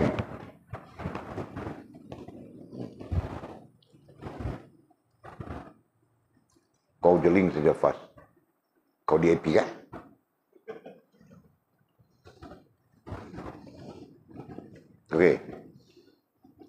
Yang katanya, yang bisa I boleh dia pilih. Jangan pakai perkataan bisa ya. Perkataan bisa itu Abang Daniel saja. Abang Daniel semuanya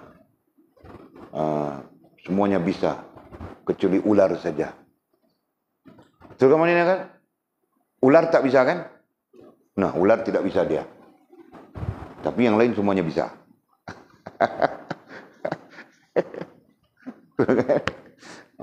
Jadi seolah-olahnya, Bang Daniel, jom kita makan nasi. Bisa. Bang Daniel, jom kita makan kambing. Bisa. Bang Daniel, jom kita makan gajah. Bisa. Bang Daniel, jom kita makan ular. Tak bisa.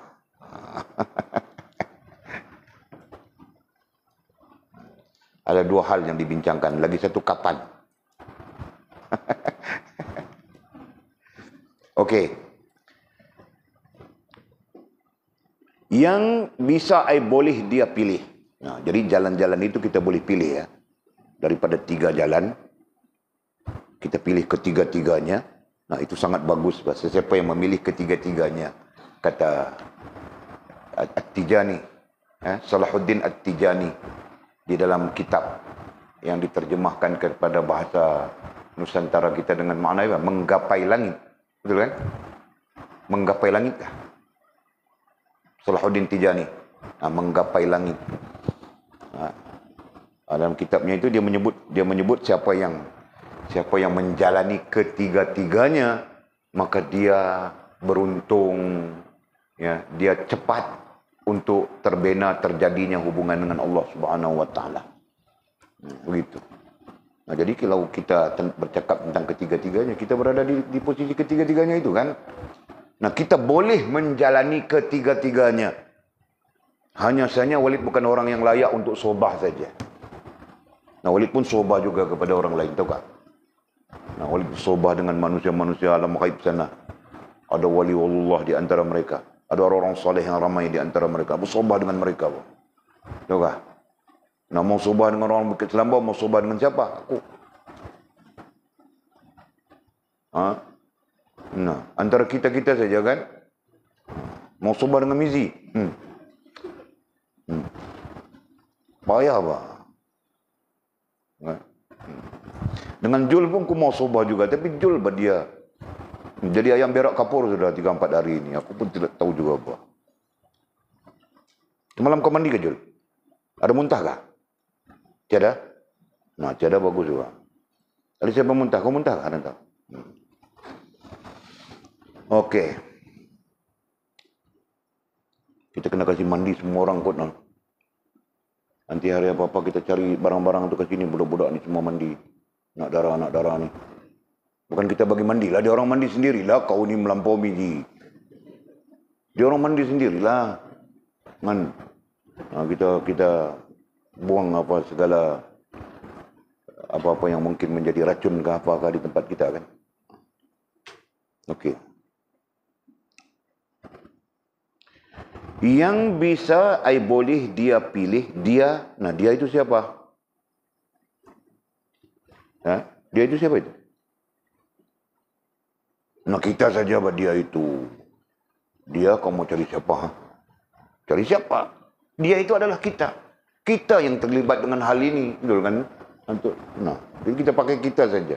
Walaupun di sana perkataannya seseorang. Tadi bermula dengan seseorang kan? Nah, seseorang itu siapa? Apa terjemahan kita? Orang yang merasakan dia hamba Allah, gitu kan? Orang yang beriman, mengaku beriman, berislam, berihsan, gitu. Jadi kita kan itu, biji. Oh, jangan nampak si lanun-lanun sana apa. Okey. Yang bisa boleh dia pilih untuk, bisa lagi. Untuk bisa boleh sampai kepada Tuhannya. Nah, itu istilahnya. Ya. Yang membolehkan kita sampai kepada Tuhan. Sampai kepada Tuhannya. Itu ayatnya, teksnya bunyi begitu, sampai kepada Tuhan. Nah, adapun kita advance ya Mizi, sampai kepada Tuhan itu apa istilah kita? Sampai kepada Tuhan itu istilah kita sempurna hubungan dengan Allah Subhanahu wa taala. Nah, itulah maksudnya sampai kepada Tuhan, ai sempurna hubungan dengan Allah Subhanahu wa taala. Itulah.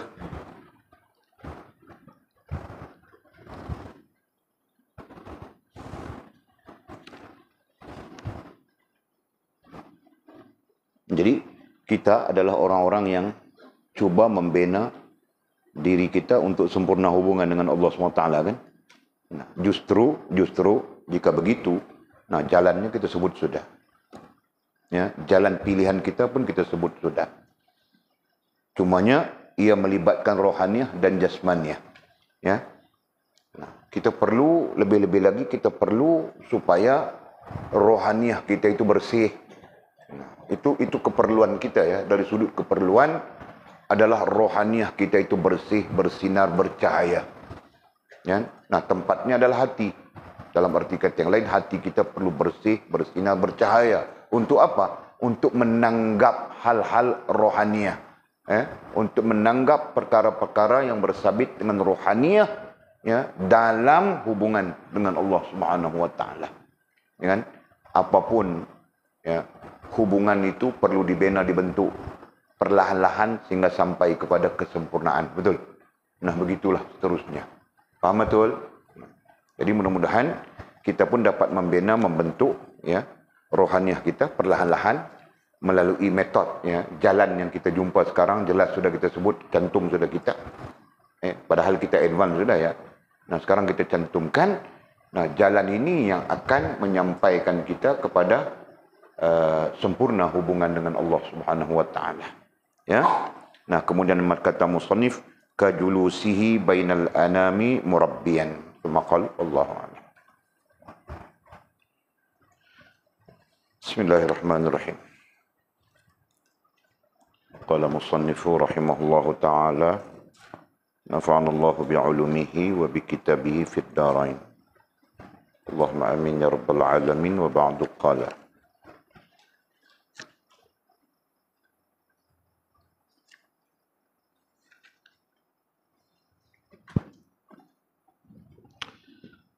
Alhamdu, yakni pujian ada 4 macam. Pujian ada 4 jenis. 4 macam ataupun 4 bentuk ya, ataupun 4 jenis. Nah, kita belajar puji, tentang puji. Nah, kerana apa? Kerana memuji itu ada kalanya menjadi kebaikan dan ada kalanya mendatang kemudaratan. Ya. Sebab apa? Sebab puji boleh menyebabkan manusia jadi baik dan puji juga boleh menyebabkan manusia jadi buruk. Ya kan? Nah, itu tentang manusia dengan manusia. Nah, jadi justru itulah para ulama membincangkan tentang bentuk puji memuji ini supaya jika terkait dengan yang layak menerima puji, nah itu akan menambah baik hubungan kita dengannya. Ya kan? Jika terkait dengan yang makhluk dengan makhluk, nah itu tidak merosakkan hubungan kita dengannya dan merosakkan hubungan kita dengan Allah Subhanahu wa taala. Maka hal ini disebut sebagai muqaddimah ya. Disebut sebagai muqaddimatul hamd. Nanti perkataan itu jumpa di mana-mana saja, Pak. Disebut muqaddimatul hamdu. Nah, itu sedikit perbincangan tentang puji memuji, ya kan? Kita perlu juga ambil tahu itu, takut kita nanti macam boleh contohkan sudah, kan? Istrinya si rantau bilang, abang rantau, kau sayang padaku macam mana? Nah, abang rantau terpinga-pinga saja, sayang macam mana? Sayang macam itulah. Macam mana? Macam itulah. Nah, dia pun tidak mau terima macam itu. Dia bandingkan, Pak, antara aku dengan Tuhan, mana kau lebih sayang? Abang rantau bilangnya. Nah, kau terkel-kel saja. Mau cakap apa? Mau cakap aku lebih sayang Tuhan daripada kau. Nah, kau pergilah kepada Tuhan, kau tinggal akulah. Kau menangis bawah tangga saja. Kan? Contoh rantau ya. Nah, ketika itu kau mau cakap macam mana? Nah, itu contoh ya. Nah, sama saja dalam hal puji. Walid pernah orang bertanya, Walid tidak berlaku depan mata ya, tapi orang bertanya, ya. Orang bertanya macam mana? Lupa sudah, lama sudah. Tapi kurang lebih tentang ya, baik ya, siapa lebih baik? Seolah-olah dia bertanya, tanya kepada suaminya, yang terbaik kalau lebih baik Walid tidak ingat. Nah, dia tanya, si isteri ini mungkin dalam keadaan bermanja-manja begitu kan, tanya antara ayang dengan emak, siapa yang lebih baik? Oh, ayang lah yang terbaik, mungkin begitu. Antara ayang dengan orang ini, siapa yang lebih baik? Oh, ayang lah yang terbaik, jawab suaminya. Antara ayang dengan Siti Aisyah, isteri Rasulullah, siapa lebih baik? Oh, ayang lah yang terbaik. Sampai di situ. Antara Allah dengan ayang siapa lebih baik? Dia tetap menjawab ayang lah yang terbaik. Tahu kah? Nah, ini orang-orang bodoh, mana boleh kira tahu kah? Dia mana tahu? Jika dia belajar tentang ini, mungkin dia tidak akan melakukan itu, betul? Nah, jika dia tidak tahu, dia pun mungkin mau bodek-bodek sikit si istrinya itu. Istrinya itu jutawan kan? Jutawan kosmetik. Tahukah dia? Jadi dia mau membodek-bodek istrinya itu. Ini cerita orang-orang dunia kan? Disebut sebagai orang-orang dunia. Nah, kita belajar sudah tentang apa itu orang dunia kan? Nah, mereka begitu keadaannya, mencari peluang saja, mau menipu, mau kencing rakyat. Orang-orang dunia memang sikapnya begitu kan? Mau menyamun, mau menipu, nah itu. Mau ambil kesempatan. Paham enggak? Dia apa ya? Dia sentiasa peka dengan kelemahan orang. Ya, dia sentiasa peka dengan kelemahan orang lain. Kenapa? Karena dia mau ambil kesempatan di atas orang lain. Paham enggak? Nah, itu, Pak. Nah, kamu orang perempuan ini tahu kah? Ada saja orang yang nanti coba untuk mengambil kesempatan dari kamu orang. Paham enggak? Nah, sebab itu aku takut, Pak. Aku takut pertama karena kamu orang ada denganku. Aku takut saja orang bawa lari ke apa kah? Jadi aku tengok Atul seorang-seorang tadi di situ. Aku pikir mau menikah seorang, Pak. Letak di situ. Tunggu dengan Atul. Teman Atul ke apakah? Ha? Boleh tak Atul? Ha? Tidak boleh. Kau yang bilang tidak boleh, Pak. Kalau kau bilang menikah, aku mau menikah malam ini. Kan susah. Ya. Ada seorang nama Mawaddah di situ. Namanya Mawaddah Warahmah.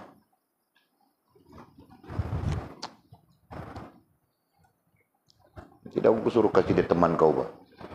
Buka mata batin kau nampak saja dia. Mau tak? Kau sendiri pun tidak mau. Mau buat macam mana? Okey, nah jadi sekurang-kurangnya ya. Sekurang-kurangnya kita ada pengetahuan. Jangan sampai kita nanti tersasul begitu, tersasul begini. Ya.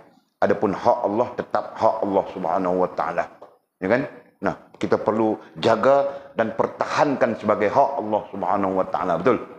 Nah, adapun hak makhluk tetaplah hak makhluk dan kita perlu jaga dan pertahankan sebagai hak makhluk. Jelas ya? Nah, adapun hak Allah itu tetap sesuai dengan kesempurnaannya, hak makhluk itu tetap lemah dengan kelemahannya. Betul? Nah, jadi begitu bah adanya. Ya. Jadi kata musannif, nah ada 4 jenis. Nah, kita mau babit jenis kah? Macam kah, bahagian kah, terserah kita. Pertama katanya puji qadim kepada qadim.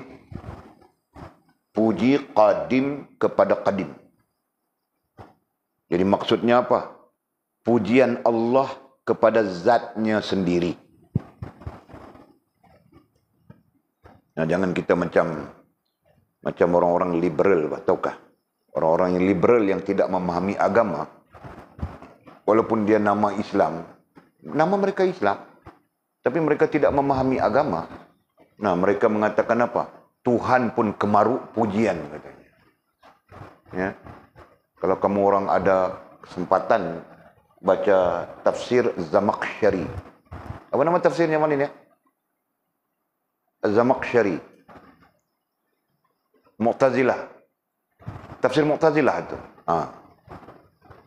Nah, Walid belajar sampai ke situ, Pak. Tafsir Mu'tazilah.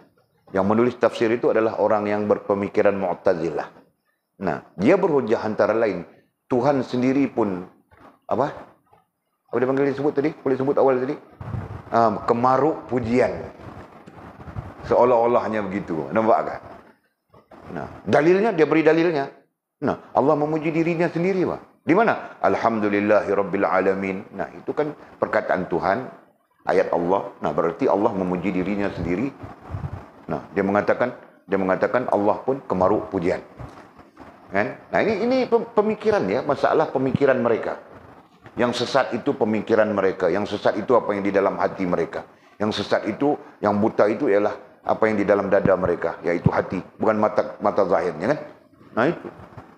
Nah, jadi supaya kita tidak tersesat, nah kita berjumpa sudah dengan ilmunya, ya.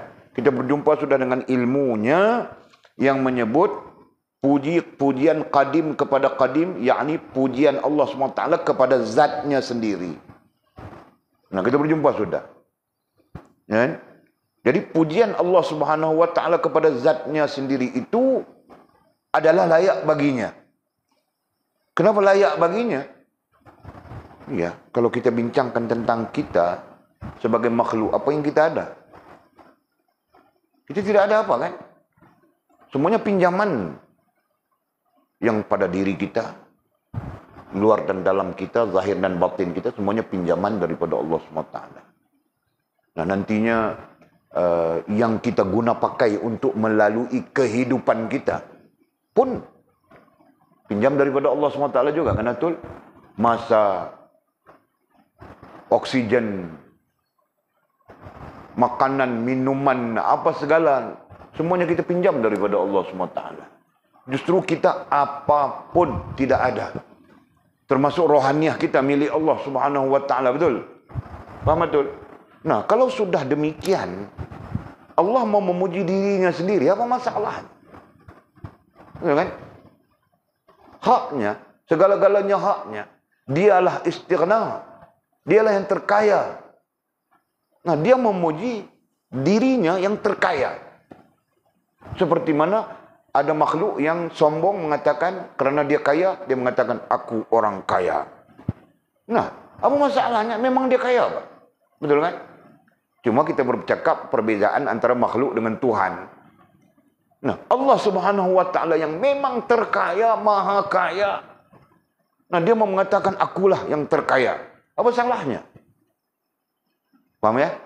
Nah, itu termasuk haknya Allah Subhanahu wa taala untuk memuji dirinya. Jelas ya?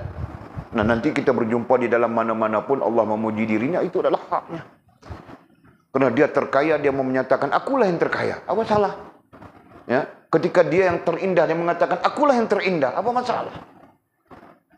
Betul kan? Nah, cuma kalau makhluk bercakap, nah itu kita bilang sombong. Nah, kenapa? Karena kayamu pinjaman daripada Allah Subhanahu wa taala, gitu kan? Nah, jangan kau hina orang miskin. Miskin itu pun tetap milik Allah Subhanahu wa taala. Nah, begitu saja, Pak. Paham betul? Jadi katanya misal dalil ya. Dalilnya nah alhamdulillahirabbil alamin. Nah, itu dalil Allah memuji ya. Allah memuji dirinya sendiri. Itu terkait yang puji qadim kepada qadim kita sebut sudah tadi. Puji qadim kepada qadim, puji qadim kepada bagi qadim, nah pun disebut begitu. Surah Al-Fatihah surah pertama ayat 2 bilangnya. Ayat pertama adalah bismillahirrahmanirrahim. Ayat yang kedua disebut alhamdulillahirabbil alamin. Nah, ini khilaf para ulama ya. Kita jangan campur khilaf itu, bukan ahlinya kita. Nanti kau berdebat masalah bismillah itu ayat pertama, alhamdulillah itu ayat kedua. Dengan yang lain mengatakan tidak, ayat pertama itu alhamdulillah, bismillah bukan ayat. Wah, nah berdebat saja kamu orang. Sedangkan guru kamu orang Abuya tidak pernah berdebat dengan siapa-siapa pun tentang itu. Nah, itu menggambarkan kebodohan kita sendiri, berdebat sesuatu yang tidak diajar. Contoh saja. Okey. Jadi dalilnya alhamdulillahirabbil alamin itu bermaksud Segala puji bagi Allah, Tuhan semesta alam. Nah, Allah memuji dirinya sendiri. Jadi disebut Allah memuji zatnya. Ada juga pendapat mengatakan Allah memuji sifatnya. Ya kan? Nah, macam kita bilang, aku orang baik. Nah, itu berarti kita memuji sifat kita kan? Faham tak? Ya? Rantau ketika datang pelajar baru nanti, yang perempuan-perempuan itu, comel-comel itu semua bilang, saya abang rantau, saya orang baik.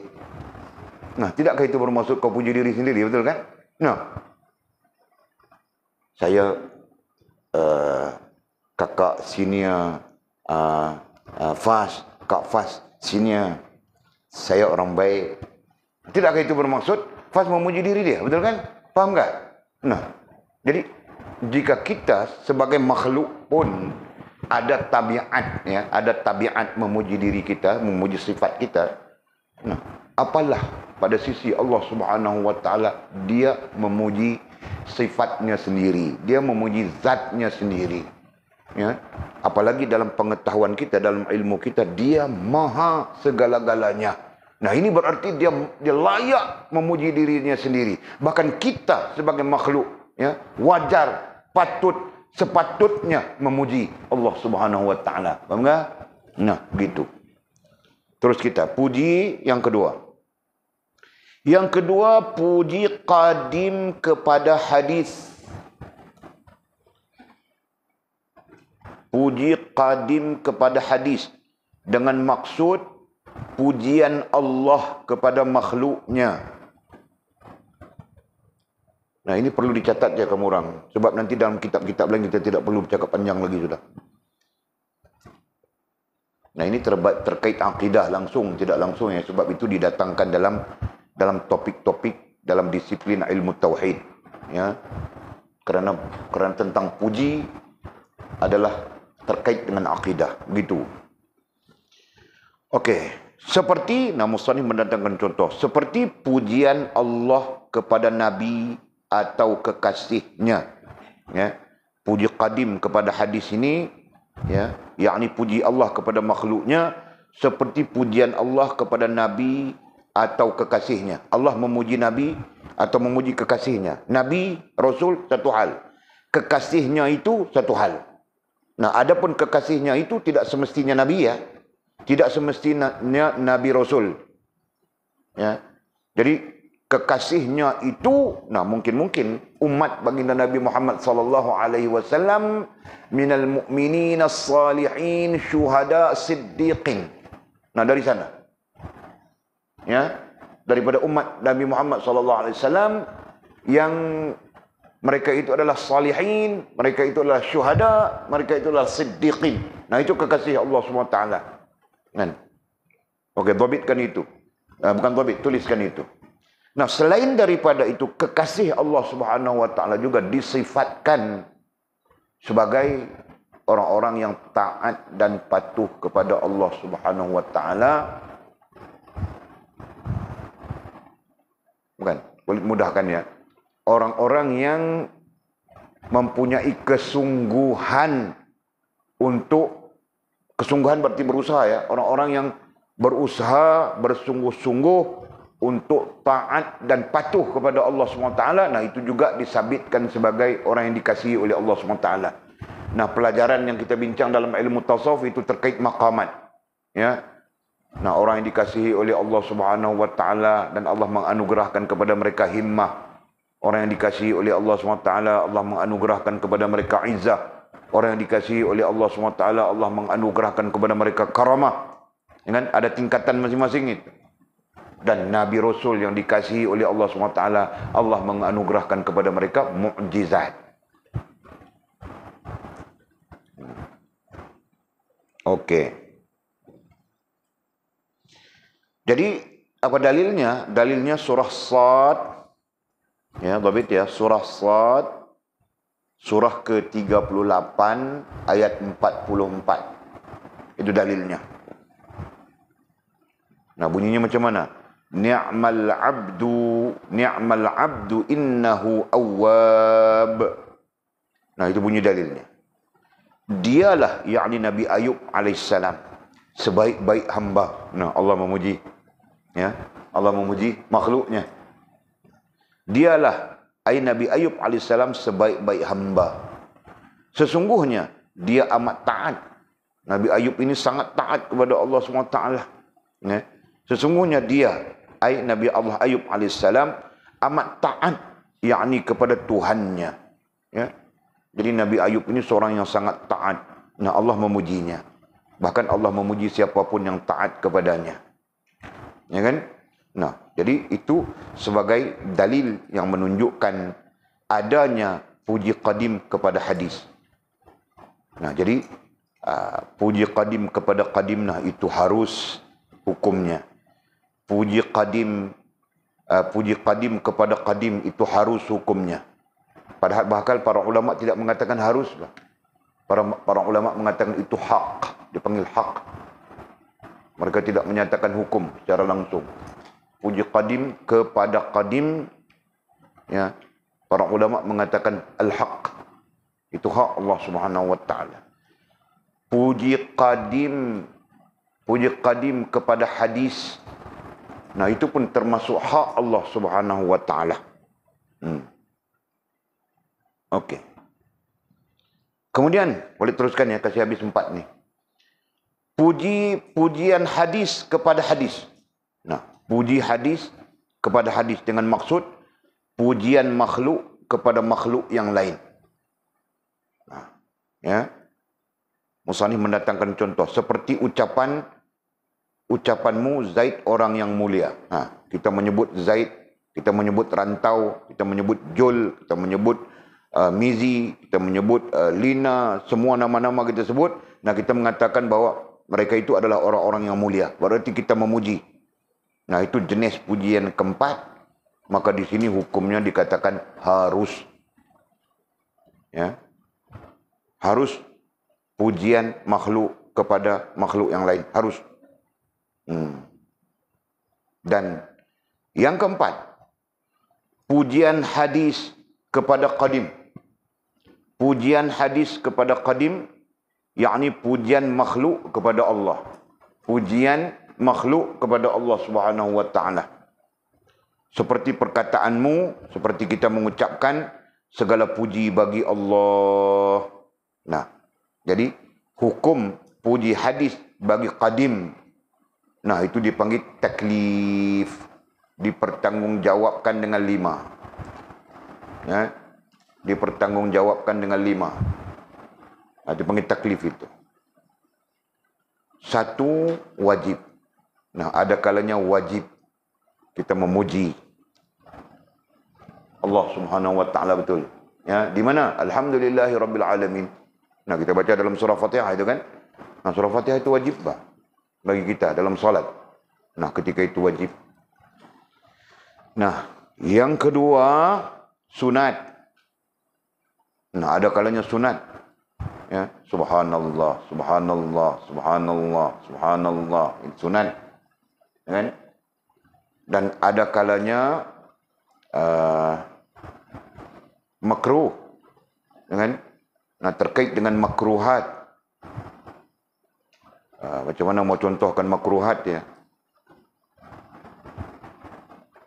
Kita menyebut, kita memuji Allah Subhanahu wa taala di dalam campur aduk. Dengan campur aduk, tahu tak campur aduk? Nah, macam artis menang.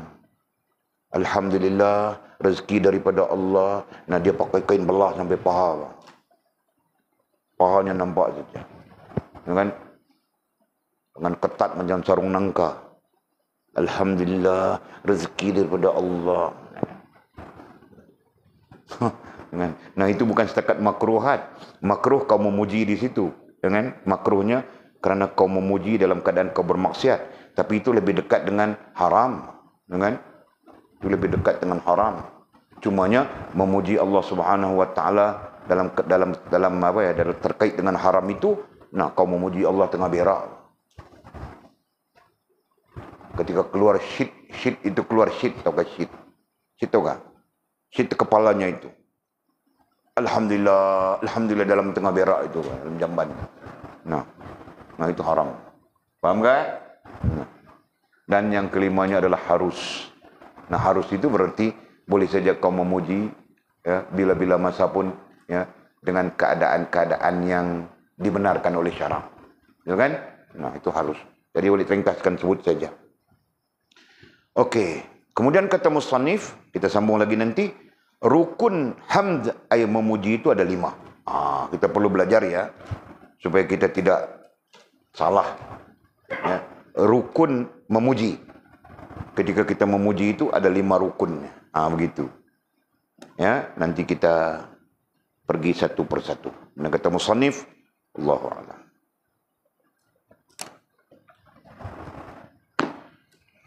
Okey. Ada soalan kah? Hari ini kita mengaji lambat sikit, kita berhenti pun lambat. Tertidur Pak Walid. Memori pun pukul 8 je lah.